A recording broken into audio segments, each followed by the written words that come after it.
In this video, I'm going to show you how to enable or disable airplane mode on your iPhone.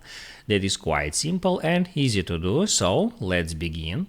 And first, open up Settings, and here at the top you can easily find the airplane mode feature. Now it's toggled off, and you can simply by tapping on that switcher toggle it on.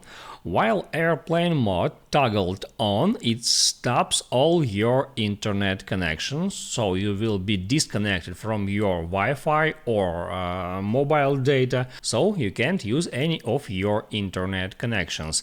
And also you can toggle on or toggle off airplane mode from your control center. Just swipe down from the top right corner, and here you can find airplane icon. Now it's highlighted. That means that airplane mode is active now, and you can hit on that icon once to turn it off.